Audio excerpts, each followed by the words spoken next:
You are now about to witness the strength of prep knowledge.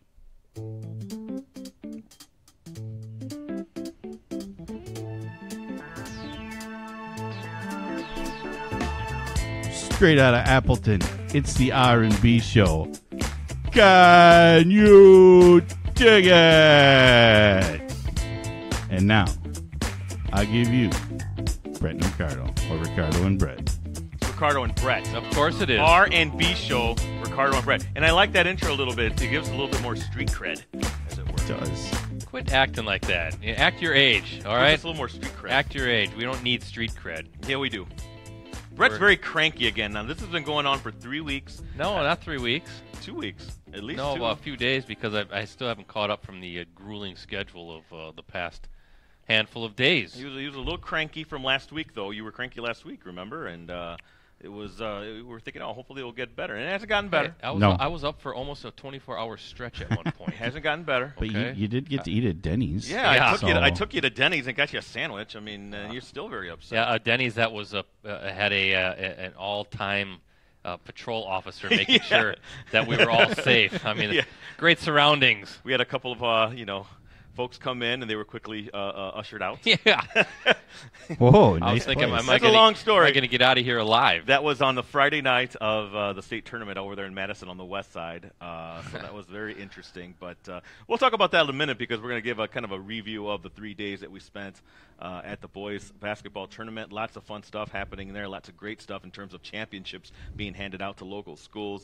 So we'll get to that. But also breaking down Mr. and Miss Basketball. We really want to delve into that a little bit and talk about both genders, but also maybe touch on a piece made by our friend down there in the Milwaukee area. What's his name? J.R. Ratcliffe, He's our listening. guy. I know he's listening. I know he's listening. And then we'll kind of wrap up and do a little preview of our Varsity Roundtable with first time we're going to try this. And I'm going to ask Rosie how he's going to get this all set up because we're going to have 4 folks on the show, 2 from Oshkosh North, Quincy Anderson, Tyrese Halliburton, Jordan McCabe of Kaukauna, and Appleton North, Sidney Levy. So it's going to be an interesting show. It's kind of playing into our FVA championship week, I guess you could say, and giving some love to the best conference for both boys and girls hoops. But not just that. I think Brett's going to dig up some.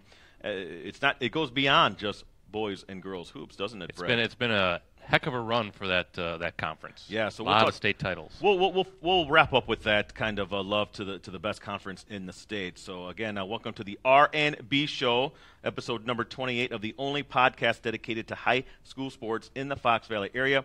I'm your co-host, Ricardo Arguello. Sitting alongside with me, as always, is Brett Christofferson. We're both with USA Today Network Wisconsin. Don't forget about Rosie. He was that sultry voice that you heard in the beginning. Jim Rosendick. He's our engineer and our producer. So thank you, Rosie, for being here. And he's the third amigo here for us here. So let's start. Adding a few more lines to his intro, too. I'm going to continue to where it's going to eventually take up our whole show. Yeah, it is. Yeah. So I'm going to come up with about 20, 30 names. Like for Apollo Creed, there was the Master of Disaster, the King of Sting, the Count of Monte Fisto, the Master of Disaster. That's the best one. Yeah, Ooh, that's going to be Rosie. He's going to have about 100 nicknames. But hey, Brett, I know you're a little cranky, but still, we were able to witness some of the more incredible endings. This is one of the more memorable state tournaments I've seen in a while because of how many great endings there were to games. And I'm just rattling off on Championship Saturday. We saw the D3 and the D2 finishes, which were fantastic. But and I know you got there on Friday and Saturday, but can you remember a state tournament that was that electric? Boy, certainly not one I've been at. There have been some great moments certainly in the past, but as far as just the drama of the Division II state championship, I'll never forget it. I mean, the comeback by Kaukauna, I think they got down by as much as 9, I want to say, at one point, and it was looking kind of bleak. It was. Very good Milwaukee-Washington team. So much talent and length on the court, size, strength. But when I can still picture it where we were sitting, looking to our left, there's McCabe, there's Long going one-on-one, tie game. Seconds are ticking away. Everybody in the Kohl Center. And that was a jam-packed Division II championship game. I don't know what the final totals were for that game, but it had to be 15,000 there. I would think so because I think on if it was Thursday, I can't remember what the totals was. Someone had mentioned 16,000, so maybe that was the number. Maybe. There weren't many seats available in between right before the end of the D2 and the start of the D1 game. Yeah, but everybody's on their feet, and then the shot McCabe hit to win the state championship will will be one of the great moments in state tournament history. And it's too bad about the Brookshaw kid from Prescott because his shot was a little bit overshadowed by what Jordan McCabe did. But Brookshaw's shot near where Sam Decker launched his famous shot took down Valders in a heartbreaker for the Vikings after Kyle Tuma hit the three from the left wing to put the Vikings up. He had a dominant second half. I think he had 31 of his 35 in the second half. I was pulling hard for the Vikings. I have family, history there in that town. My dad's from there, and they were always the bridesmaid, but never the bride in the 80s when they had 3 straight runners up in 82, 83, 84 in Class B. So I thought the Vikings finally had it, and then Pete Brookshaw, the Prescott kid who had a fabulous game himself. So got to give kudos to him too, because that was a good Valders team he took down. But as far as the drama, everything kind of set up, the stars are aligned, and that was McCabe's final shot of his high school career was to win the state title. So it was phenomenal. And don't forget about Sussex Hamilton in the D1 semifinals, almost put down Oshkosh North in a thriller. That's right. Their freshman stood out too. Baldwin, yes, the son of the UW Milwaukee coach. Just the whole from basically, I got there Thursday night through Friday and Saturday. It was just a tremendous tournament, other than the D5 games. But that more on that in a second. But Gannett did well, right? So we had an all USA Today Network Wisconsin final in the D4, Brett, with Marathon and Ron Colley. Ron Colley able to get that. Your guy, Chomby Lambert, 21 points. Putting on a show for both games. He hit a bunch of three-pointers in that semifinal. Kept them in it when Mitchell Schneider, their leading scorer and their sharpshooter, was struggled. He had nothing. I think 0 for 9 in the first half, and then came back and hit 18 second-half points. Okay. And I thought he was really the catalyst to get Ron Colley that gold ball. It was good to see Ron Colley pop through and get that gold ball because I know they've been there before, Brett. We've talked about that in the past in Division III.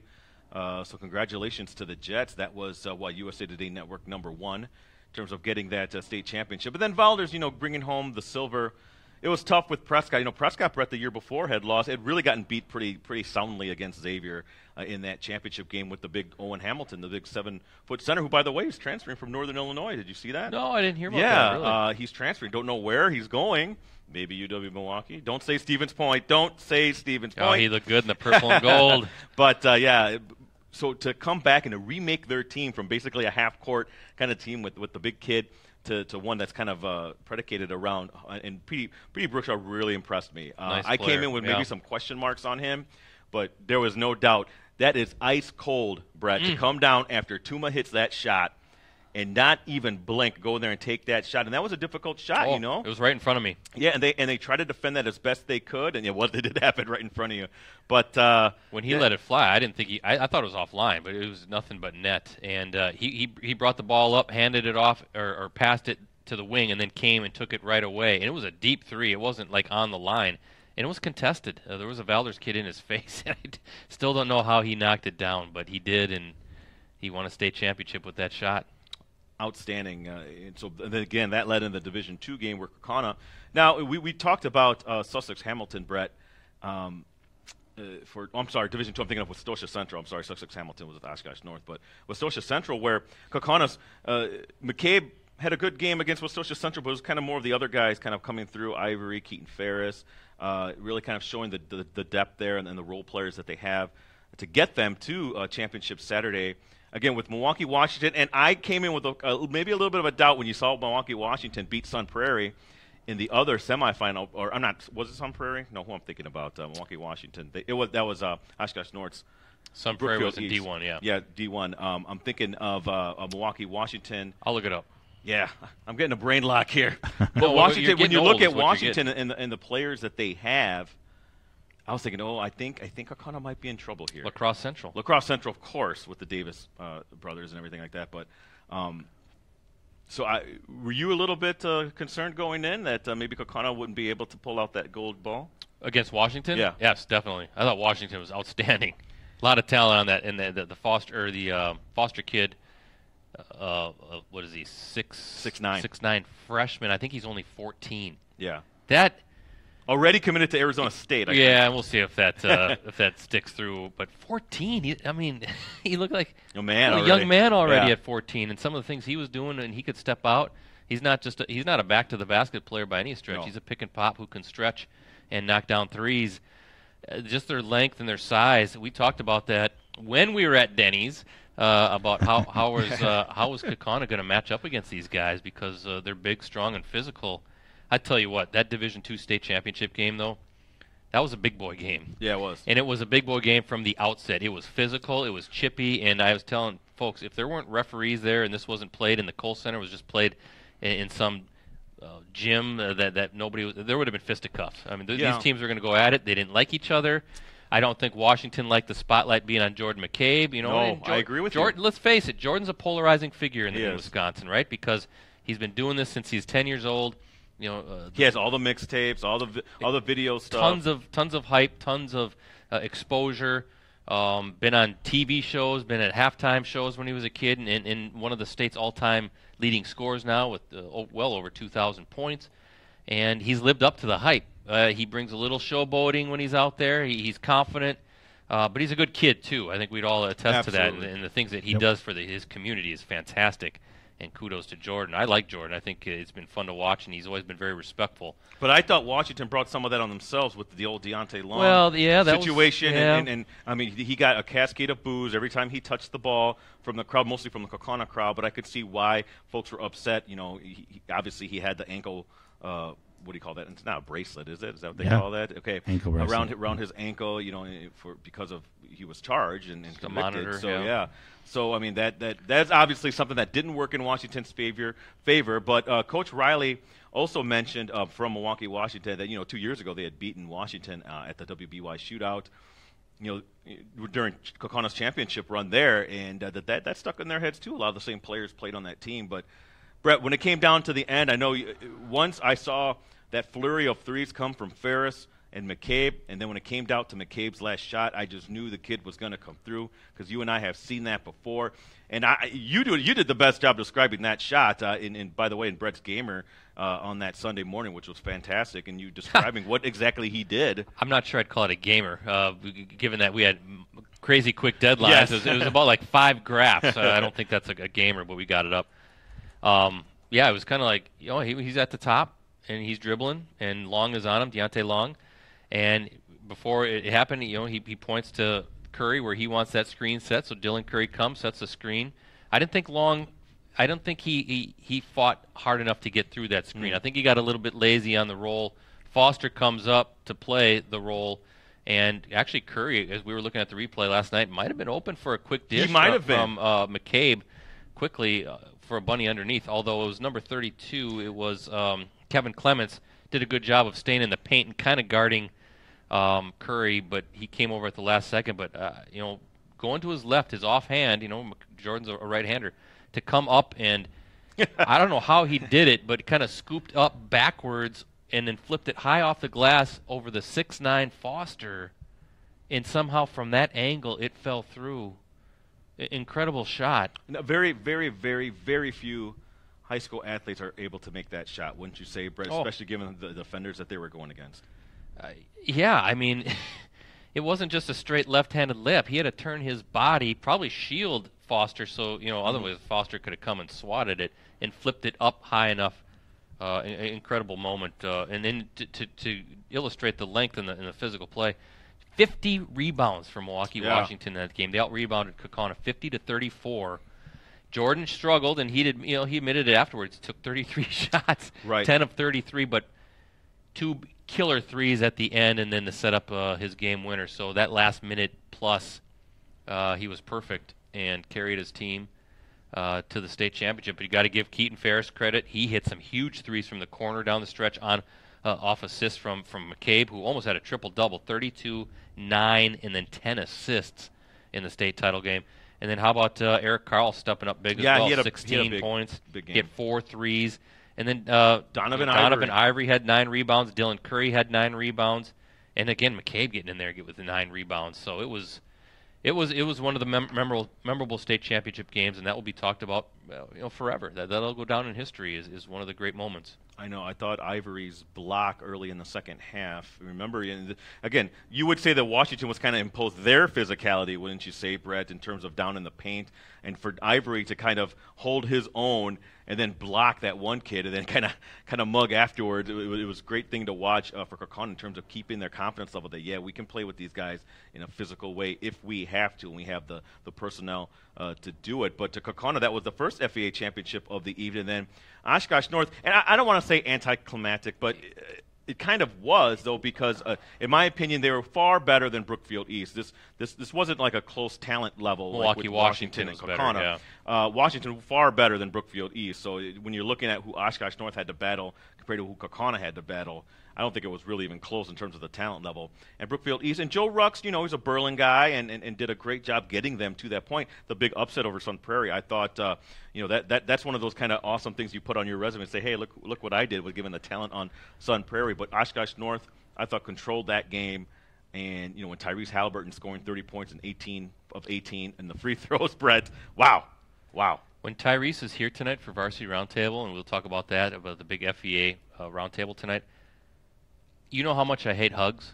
Yes. I might hug Tyrese Halliburton for going 18 of 18 from the line. Okay, because, you talk about that, yeah. I am a stickler. It's like nails on a chalkboard when I see kids go up to the line and struggle from the free throw line. It's a 15-foot unguarded shot. I know you have tired legs, but at the end of the season, you're in shape, right?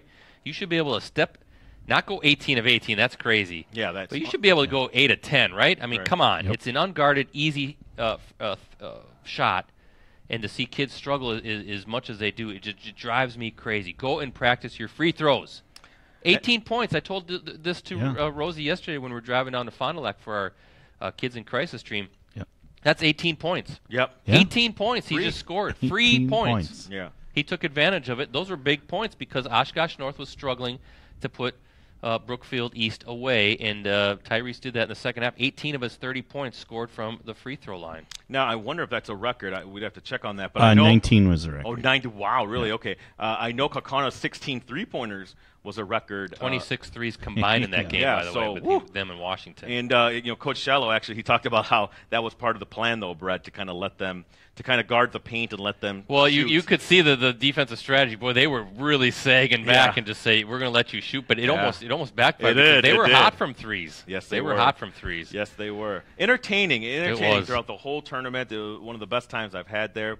And we were busy. We were busy, and you were busy getting all those what I call gamers. Yeah, I don't on the internet. I have recaps, higher standards. Recaps. They're called recaps. But also Mike Sherry getting great video of all those big shots. I thought that was great. It really augmented our coverage. So kudos to Mike because especially Jordan's shot at the end. Not only did he get that shot, but then he got at the celebration of Jordan jumping up on the press row table. There's a little, people a little cranky about that, but come on. I mean, he just won a state title. So what? He's getting up, he's celebrating. Let him have a little fun. It's kind of like the cranky people that blast the college kids for storming the floor, and let them have their fun. Who cares? Well, Jordan said afterwards, and I watched the webcast of it, I guess, because I did on NFHS.org, but. He said, that was always a dream of his to kind of jump on the thing. He figured, hey, it's my last high school game.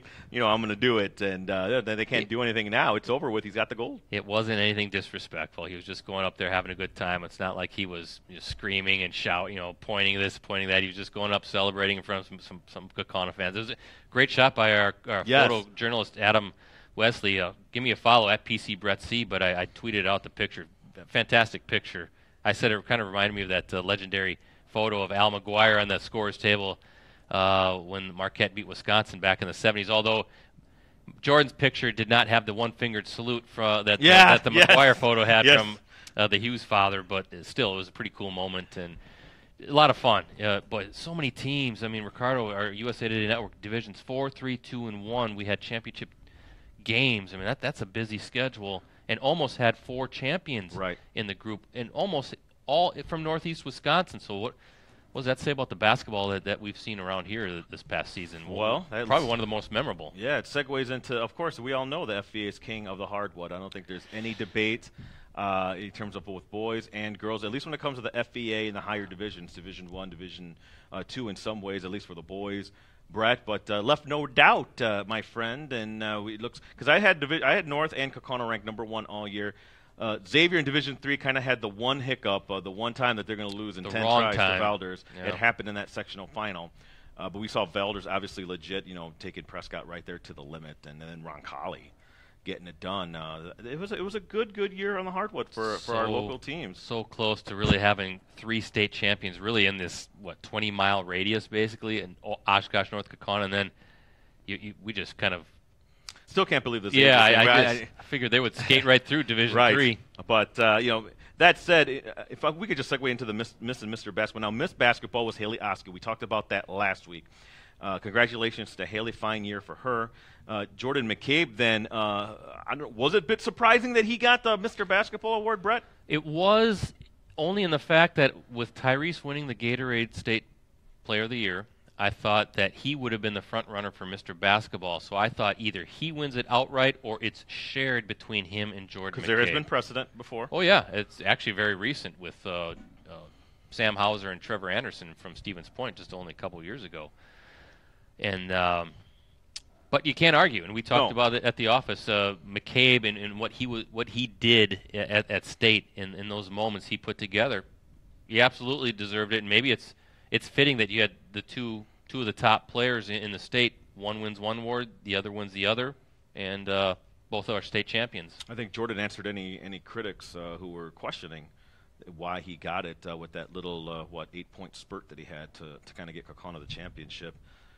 Silenced a lot of doubters, and but I thought it was an interesting piece from J.R. Radcliffe, Brett, our friend down the Community Now newspapers, who had a very interesting article when it came to discussing Mr. Basketball, and that possibly was it maybe that maybe some of the WBC folks held it against Whitnall's Tyler Harrell, that he changed his commitment from Wisconsin to Kentucky. Last second, there was a lot of coverage on that, and it rubbed a lot of people the wrong way, and maybe that filtered up to those coaches. Brett, I thought that was maybe a bit hogwash at the start on a tweet that I sent, but now that I'm reflecting more on it, you know what? I can see maybe there being a little bit of a judgment against Harrell, but I just think from watching McCabe and Halliburton that those two guys outperformed him, on many levels, and not just in the individual level, but just on the team level, getting to state, winning championships. That's why, to me, it's a no-brainer that it's, obviously 1-2 interchangeably kind of between McCabe and Halliburton, and then Harrell third. I agree. I thought it was a two-person race for Mr. Basketball between McCabe and Halliburton, and you know that too. I thought what the two knocks going against Tyler, one, he was injured and didn't play the entire season, and number two, his team got beat in regionals. Yeah. And it's an individual award, but it's still kind of a team award too. I think usually it's the best players on the best teams are the ones that at least put themselves in that conversation of winning Mr. Basketball. So, listen, maybe this is what I have to say about. It's actually a really cool piece by Jaron. I think very highly of him. Yes, I think he does great stuff. Actually, has another piece, and it's been a great week for Jordan McCabe when Kevin Durant is giving him kudos now to both him and Tyler Hero breaking down their games. You can check that out on postcrescent.com too. If this is political, and there are people that didn't vote, people on that committee that didn't vote for Tyler Hero because he changed his mind and decided to go to Kentucky, get off the committee then. Yeah. Get off the committee. You're supposed to be objective. You're supposed to be looking at this. Who deserves the award? Right. And if you are Badger fans out there and you're hurt or you're ticked off because an 18-year-old kid decided to do an about face and go to a different direction. Grown men. Get off the committee. It's one thing if it's kids questioning. I mean, they're kids. They're teenagers. But when you have 35-year-olds questioning Harrow's decision, come on. How pathetic is your life when you got to question that stuff? I mean, go out there, mow the lawn, go shovel snow. Yeah, get out of here. You're talking the social media people. I'm talking about the WBCA committee folks. If you got a problem with it too, then maybe you should look at yourself and say, you know what? I get too involved. I get too invested in this. I can't look at this objectively anymore. Good call. Now, having said that, I think the right call was made. And again, Tyler's a fantastic talent. It'll be interesting to see what he does at Kentucky. But the fact that he missed time and his team got bounced in regionals, I just think put him in that third spot when you got a kid, and it was such a close race. So those are kind of sometimes the deciding factors when it's that tight between three guys. Well, he's been injured. He missed some games. He missed some time.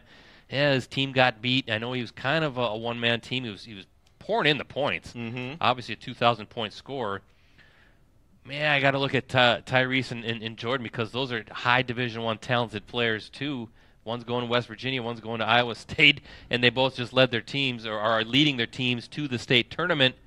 And two of the top 5 recruits in the state of Wisconsin, based on the Wisconsin Basketball Yearbook rankings. Joey Hauser already at Marquette, and that's a whole other conversation. If Hauser had played the entire season, he's probably Right. Mr. Basketball, Exactly. and Spash has a good chance of getting the 4-peat. So it kind of opened the door for this conversation. But yeah, again, just with Tyler getting hurt, I think put obviously Jordan in the season he had, and Tyrese in the season that he had in the forefront, and it was a two-person battle. I didn't think Tyler Hero would get Mr. Basketball just based on that alone. But And it just bugs me if it truly is a political deal. Then get out of that room and get away from that table, because you shouldn't be there if you can't look at it objectively. Right, I concur with everything that you just said, Brett. And we talked about this thing in the past too with Mr. Basketball. I know at least a month and a half, maybe even 2 months ago. And I just thought Whitnall's, the conference they play in is shaky maybe, and they couldn't even get out of regionals. And then obviously both Halliburton and McCabe play in the best Division I conference in the state when it comes to boys basketball. Certainly came to fruition this year with 2 state champions, and then don't forget a Kimberly team that was pretty darn good. But you got to give Spash credit for pulling off that upset. But right. It was a tough league, and yeah, I think that's another great point. Rosie, my friend. Yo. I just want to make sure that you're in the convo. You agree with everything? You better agree with I everything. I do. If it was politically motivated, that's a stupidest thing. I mean, it's just dumb. You're dumb, and Brett's right. Get out of here with your Get some new blood in there. Yeah, but I figured it was going to come down to either of those two, and it did. So it's funny how it was, how McCabe found out in the morning. They gave him a call or whatever and let him know. I thought their Twitter had a nice shot of him having breakfast and saying, "Here's Mr. Basketball."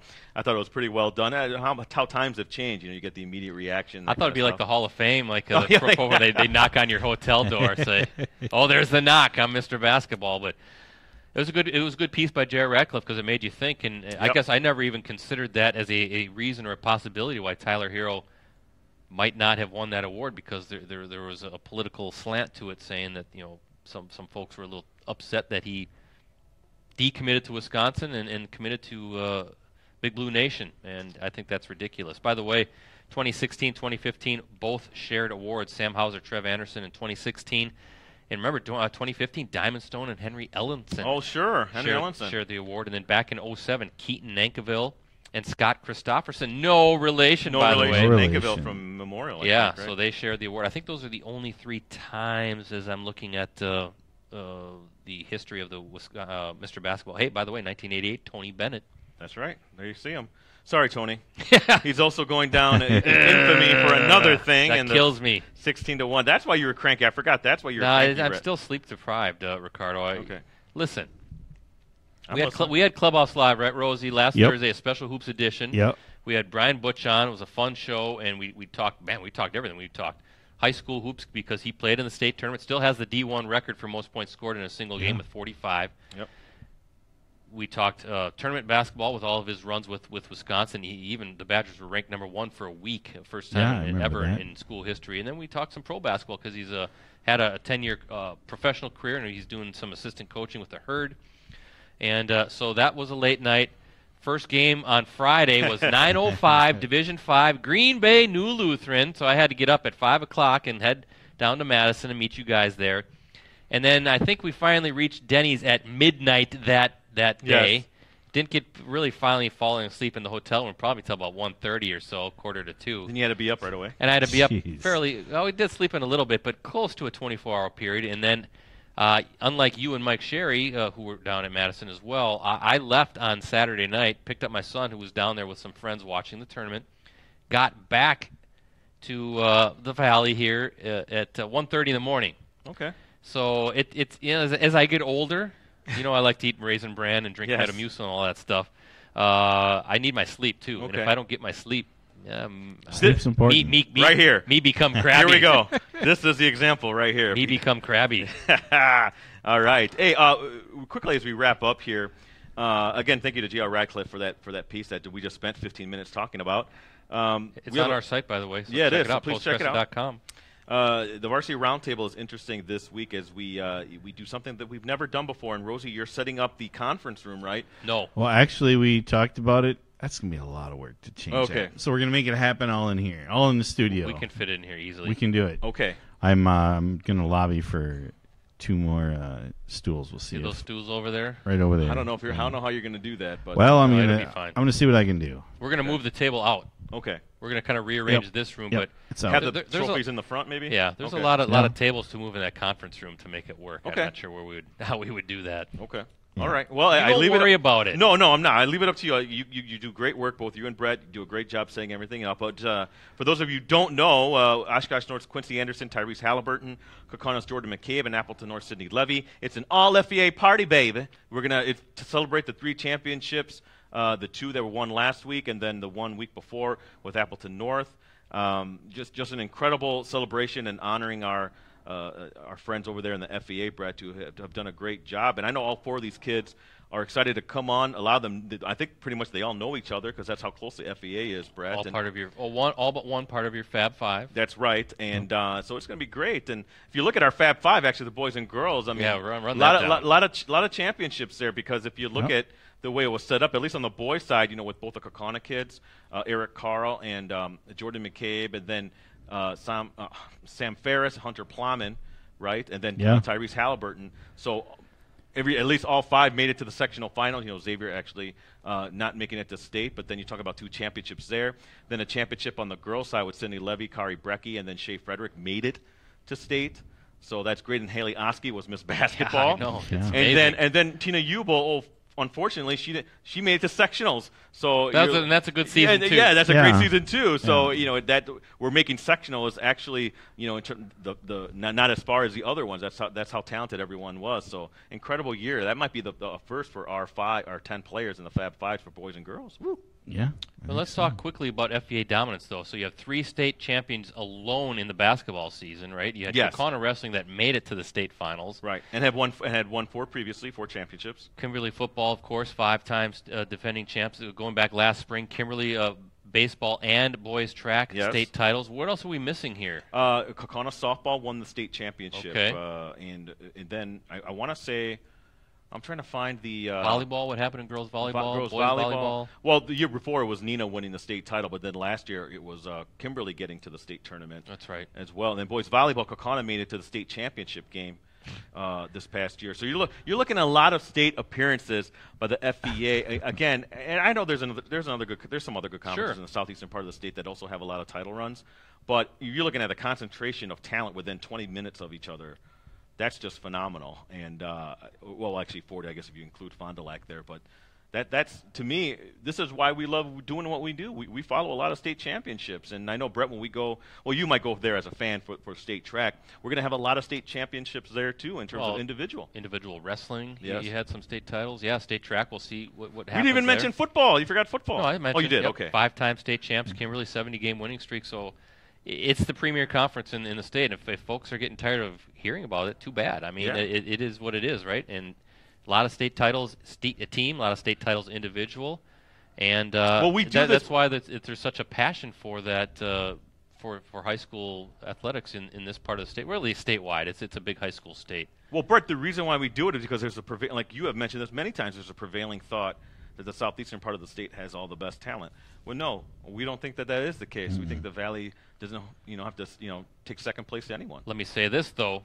As far as boys basketball, the talent shift will go back down to the Madison-Milwaukee areas with Jalen Johnson at Sun Prairie. You got the Foster kid at Washington. You got the Baldwin kid at Sussex Hamilton. It's going to be interesting to see. Girls is still going to be pretty talented on the girls' side, FEA, but the boys, the premier names, we're going to lose that. And it's going to be interesting to see now how this plays out as far as high school boys basketball and the FEA and even in some of the other leagues around here, the Bay, the Northeastern, you're losing a lot of talent at Xavier with the 3 seniors in Plum and Ferris and DeYoung graduating.